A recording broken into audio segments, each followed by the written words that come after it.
Students, here we have a great question that asks us to consider an equilibrium with two different gases. Notice that the equation that they provide for us has a coefficient of 1 on the left side and 4 on the right side. And that's going to make a difference. So if we were asked to write an expression for K, which is Kp rather, because it's dealing with gases, we would take the product gases, raise them to the power of their coefficients. Since there's a coefficient of 4 for S2, we get an exponent of 4 for it in the expression for Kp. And we take the pressure of the other gas, the reactant gas, and since there's an implied coefficient of 1 in the equation, there's an implied exponent of 1 within the expression for Kp. Now let's make an ice table. They tell us that we have an initial pressure of 1 atmosphere for S8.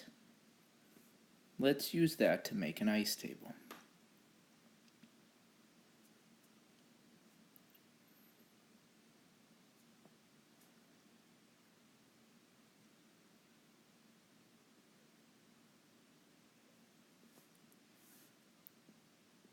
When working with Kp, it's okay to use pressures exactly as they're given to us.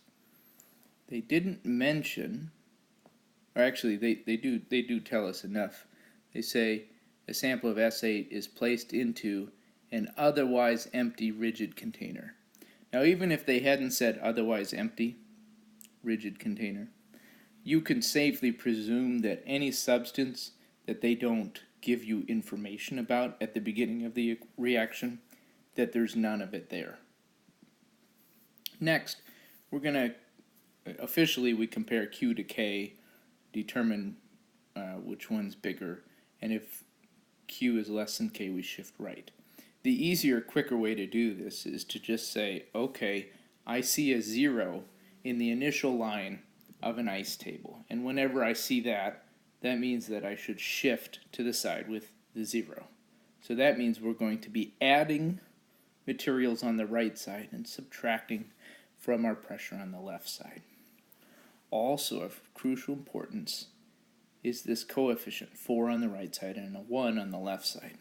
Because of that coefficient 4, we're going to be adding 4x on the right side, and we'll be subtracting 1x on the left side.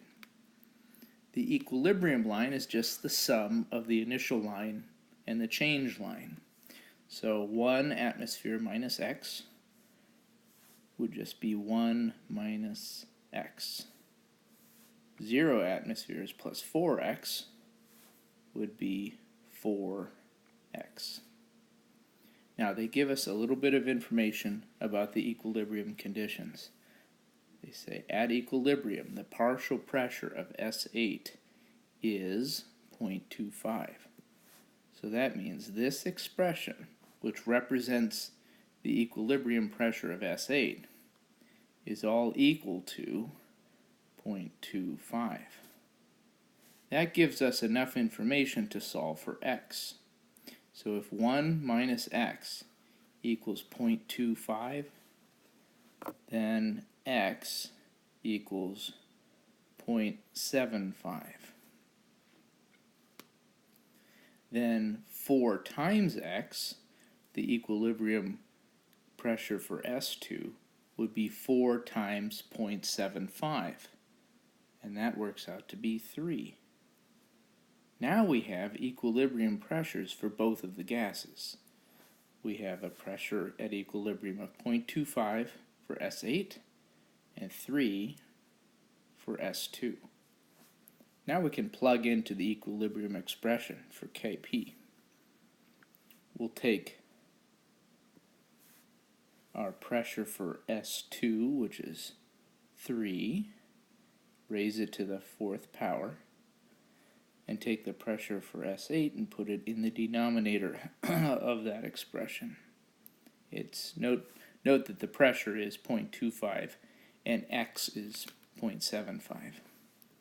And a little bit of math. And we have 324 for our final answer.